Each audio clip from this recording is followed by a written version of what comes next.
Live-action Batman films have been around since the late 1940s, and since then we've had so many different interpretations of the Batsuit on the big screen that look amazing, and a handful that were not so amazing. In today's video, I'm going to be talking about every single live-action Batman suit and ranking them from worst to best. We're going to talk about how the actors look in the suits, the overall quality of the outfit, and of course, my own personal opinion on how the suit looks. Before we get started though, I would like to give some honorable mentions and dishonorable mentions. Starting with the honorable mentions, I have the suits from the 1940 serials. Even though these are technically theatrical releases, I'm putting them here because they obviously can't compare to the rest of the suits on this list, but I really like their take on the Batsuits, especially for the time. It feels like they made a one-to-one recreation of the early comic suits and put them on the big screen, and they did a pretty good job with what limited resources they were working with. I also haven't personally watched any of these films, and I don't know much about them, so I don't have much else to add. And with the dishonorable mentions, I have the Batsuits from Gotham, Titans, and the Arrowverse. The best one out of these three is the Gotham suit, but not by much. It gets brownie points from me because I liked the show and I think it works well as Bruce's first official Batsuit when he finally begins his crusade as Batman in the series finale, but it's just a generic all-black suit with the Bat logo and it doesn't do much to stand out. The Arrowverse suit follows the same pattern. It's way too bland and cheap looking, and it's pretty much just a bodysuit with separate gauntlet attachments, like something you'd get at a Halloween store. And the Titan suit isn't even a Batsuit. It's just motorcycle pads with bat ears, and it doesn't even have a bat logo. The only reason why it was like that was because it was never meant to be seen with good lighting, but it still takes its place as the worst bat suit we've ever had in live action. The quality of these suits definitely doesn't help with the fact that for some reason Warner Brothers is really weird about using Batman's costume on TV. In fact, it was reported that the costume designers on Gotham had to fight tooth and nail to even get a bat suit in the finale, and they were met with a laundry list of conditions. It's so unfortunate because these suits could have been so much better, but the fault lies with Warner Brothers and not the costume designers, so that's why they're here instead of on the official list. And with that out of the way, let's move on to the official list. Coming in last place is George Clooney's suit from Batman and Robin. Not only does Batman and Robin hold the title for the worst Batman movie, but it also holds the title for the worst Batsuit. Nothing really stands out from this suit except for the bat nipples, of course. It's really bland with it being all black, and if I'm being honest, the whole outfit just looks weird. The only props I can give to this suit is that it has built-in ice skates, which to my knowledge no other Batsuit on this list has. Whether that's a good or a bad thing, I'll leave up to you. Up next, I have the Sonar suit from Batman Forever. This is the second suit from the movie, and it feels like it's only included in here to sell toys. It's called the Sonar suit because it has sonar lenses that can guide his Batarang, but we only see it one time in the film and it's never used again. Just like Clooney's suit, this one feels very bland, but I can at least appreciate it for the lack of bat nipples on the suit. If I'm being honest, I completely forgot he even got a new suit until I saw the film again recently, and if that isn't a clear sign as to how memorable this suit was for me, I don't know what is. At number 14, I have the ice armor from Batman and Robin. This is the second suit from the film, and it is once again very obvious that this suit was made just to sell toys. However, I do like the silver adding some contrast, and I also appreciate how it does have a practical purpose, which is defending against Mr. Freeze's ice ray, even though we don't see it on screen. This suit also has a weird texture similar to the other Clooney suit that makes him look a little plasticky, if that makes sense. I think that the bat logos on the boots are a bit silly, but on the plus side, at least this suit redeems itself by taking out the bat nipples. At number 13, I have the black and gray Batsuit from the Flash movie. For this film, they took the original, much better Ben Affleck suit and made it worse by adding a bunch of unnecessary tactical armor. If I didn't know what the original suit looked like, I would have assumed that this was an unfinished prototype. It just looks so bad on him. I get what they were trying to do here, but they already had a perfect Batman suit for this universe, so why bother changing it? Oh yeah, because they needed to sell the new lineup of Batman action figures, I forgot. I do appreciate that they gave us the blue and gray color scheme, which worked very well for the daytime scenes, but they also could have just recolored his classic suit without adding all of this other stuff, and I would have been satisfied. At number 12, I have the tactical suit from Justice League. This is a heavily armored version of his regular suit, and I think it works way better than the one we just talked about. The armor stands out more since it's padded around the entire suit, and it also helps that it's not all the same color. I also think that having this armor makes sense for the context of the film, since he's going up against parademons and needs that extra protection. I'm also 50-50 on the goggles. Sometimes they can look cool, but at other times I think they look really awkward on him. On a quick side note, the suit was also featured in Injustice 2, and even though it looks good in the game, I just personally wish we got his regular suit. Overall, this is a good suit for Batman when he's fighting aliens, and I'm glad that he doesn't wear this suit all the time after the events of this film, unlike some other superhero with special armor. At number 11, I have the Nightmare suit. This is worn in the Nightmare sequences from BVS and Justice League, and while it's just the standard suit but with a trench coat and cargo pants, this suit goes kind of hard. It's not really a Batsuit, so that's why it's lower on the list, but for the context of the film, this is a really cool apocalyptic take on Batman, and in my opinion is a natural progression for this version of the character. I don't like that he's killing people here, but if he is going to kill people, he better look like this while he's doing it. Starting the top 10, I have the Batman Forever suit. This one is similar to Keaton's Batsuits before they changed to the style with the sonar suit, and I personally think this one looks better. The all black look is nice with the only color being the yellow logo and the belt, and the texture looks so much better than the other plastic looking ones that they have in the later movies in this series. I also think Val Kilmer fits the suit nicely, although he can be a bit derpy at times with his facial expressions. Overall, it's a nice suit that feels like a natural progression from his other suits in this universe, and I also prefer this one over the sonar suit he gets later in the film. At number 9, I have the Adam West Batman suit. Even though this is the worst suit on the list in terms of quality, I think it's exactly what it needs to be for the tone of this series. It has such a fun and campy feel for the lighthearted take on the character, and it is actually a really good adaptation of the Batsuit, especially since it has the blue and gray color scheme, which we've only seen one other time on this list. The eyebrows on the cowl are a nice touch, and I also love the giant bat logo on his utility belt. It's an iconic suit, but of course it doesn't hold up to the rest of the suits on this list. I also think I have a small bias because it's Adam West. At number 8 is the Batman Begins suit. This may or may not be a hot take, but I personally like this less than his Dark Knight suit. I don't know why, I just always thought Christian Bale looked a little goofy in this suit. Maybe it's because of the texture of the suit combined with how his mouth looks in the mask. The cape is also strange because it doesn't match the color of the rest of the suit, and with it being draped over his shoulder, it just looks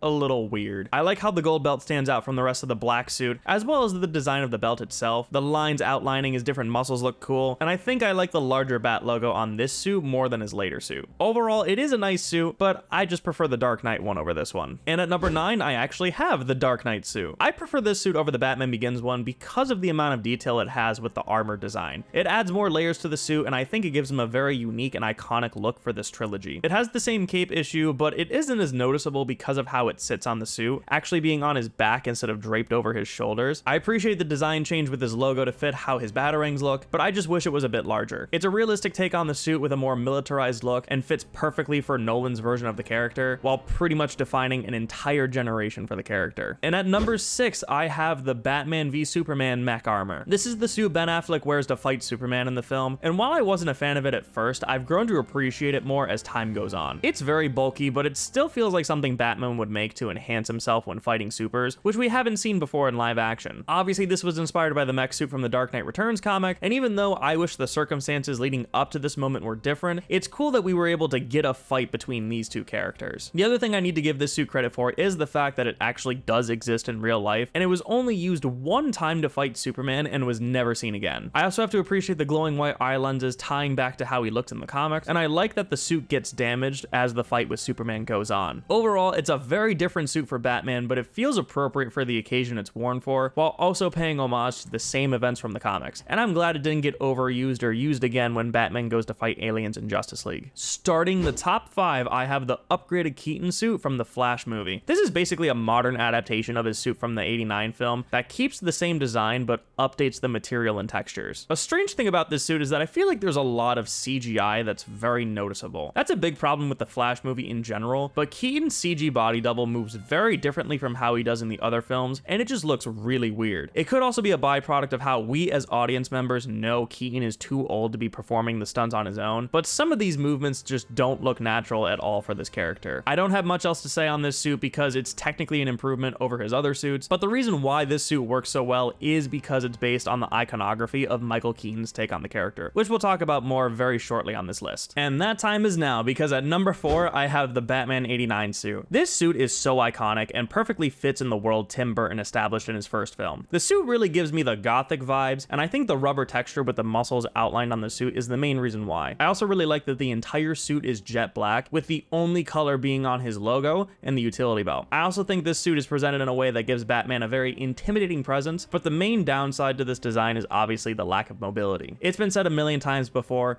but Keaton having to use his whole body to turn because he can't move his head just looks really silly, and the fight fight scenes are very lacking because of that. It's a great design that really feels like Batman, especially since this was the first adaptation of the more serious and imposing side of the character. At number 3, I have the Batman Returns suit. At first glance, this suit looks like the same suit from the '89 film, but there are some improvements that actually make it better in my opinion. Instead of the rubber muscle suit, we actually get armor that makes it look more practical and less stiff. The cape also comes around his shoulder like it does with the Batman Begins suit, and I think it works better here. One thing I didn't mention about the '89 suit is that I thought the logo was weird, and more specifically how it's not accurate. Hell, it didn't even match the logo on the poster. However, this time around, they fixed it so it's actually the right Bat logo. One thing about this suit that's always been really funny to me is the scene where Batman takes off his mask. He has to straight up rip the headpiece off since it's attached to the rest of the cowl. But the big continuity error here is that he had to remove his black eye makeup for that scene, and it looks really jarring to see him with the eye makeup in one shot, do a quick cutaway to hide the edit, and have it cut back to him without the makeup. Overall, while I think the '89 suit is more iconic and fondly remembered, I think this one is better for the slight improvements that it makes over the original suit. At number 2 is Robert Pattinson's Batsuit. This is currently my favorite Batman movie, so there may be some small bias here, but I also think this suit looks incredible. It's a heavily armored suit that doesn't look too bulky and still gives Batman perfect range of motion when he's fighting. It also feels like it's tailor-made to withstand a large amount of punishment, to standard weapons, to gunshots, and even a point-blank shotgun blast. It's a gray and black suit which helps all of the different pieces of the suit stand out more, but in the film it's still dark enough to feel effective for stealth when he's hiding in the shadows. This is a suit that stands out from the rest because it doesn't look like it's made from military armor like the Nolan films, or looks impossible to make like the Superman armor. It's a real impractical suit that was pieced together by someone who is so pissed off at the world that he wants to go outside and punch someone in the face. Another thing to note is that this suit is made very early in Batman's career, and it feels like he's still figuring out how to make what he needs for his patrols. A perfect example of this is when he's using his built-in flying squirrel suit. It does the job, but has huge design problems that this Batman hasn't solved yet. I also really love how his logo is just his Batarang prototype. When the suit was first revealed, everyone had their speculations on what this logo represented, but after watching the film, it's actually not supposed to be a bat logo, because prior to the events of the film, he doesn't call himself Batman. He just refers to himself as Vengeance, and the Batarang is there because he either doesn't have room on his belt, or he needs quick and easy access to something he can use to cut something. And finally, Robert Pattinson's performance in this film is what completes this look for me. We spend so much time with him in the suit, and he does a fantastic job of expressing his emotions in the film even when he doesn't talk. Guys, this is a fantastic suit, and I flop back and forth all the time between this and my number 1 as my personal favorite Batsuit. I'm really looking forward to seeing what they do to follow up this suit in the next film, but in the meantime, I'm just gonna stare at my hot toy, which I missed the pre-order on, but I was lucky enough to be able to get it at cost when it was released. And finally, at number 1, I have the Ben Affleck Batsuit. This is the suit he wears in BVS, Suicide Squad, and in Justice League, while having some minor adjustments in the Justice League film. Even though I definitely wasn't a fan of Batman v Superman when it came out, I still thought this suit was amazing, and it is without a doubt the best and most accurate Batsuit we've seen so far. This suit looks like it's made of a more flexible cloth-like material instead of the armored or metallic look from the rest of the suits, which makes it feel like it's ripped straight from the comics. It also works very well for the fight scenes, especially the warehouse fight, which is hands down the best Batman fight scene we've gotten to date. This is also the first time we saw him in the gray and black color scheme, and it looks really good here. And I really like the look of the gold utility belt with the rectangular pouches. The short ears and the huge bat logo, along with Ben Affleck looking like an absolute beast, gives it a very unique identity. Even though it takes a lot of inspiration from the Dark Knight Returns suit from the comics, every time I look at this suit now, I just see Ben Affleck's Batman. To me, this is my ideal look and feel for the Batsuit that's not set in a grounded and realistic take on the character, but in a world that allows for the more extreme comic book elements to shine through. This is the suit that looks and feels the most like Batman, and that's why it takes the top spot on my list. And, fun fact, this is the suit that started my hot toy collection. I was given the Suicide Squad version of the Batman hot toy by a former client of mine, and I truly thought I was going to get just 1 or 2 more before stopping my collection. And now I have a problem. And that's my list of all of the live action Batsuits. Let me know which ones are your favorite or least favorite in the comments below. And as always, if you like what you see and you want to see more from me, don't forget to hit that like button and hit the subscribe button to see more. And if you want to check out another video of mine, you can check out one of these 2 videos that I have right over here. Thank you all again so much for watching. I hope you all have a great rest of your evening, and I will see you next time.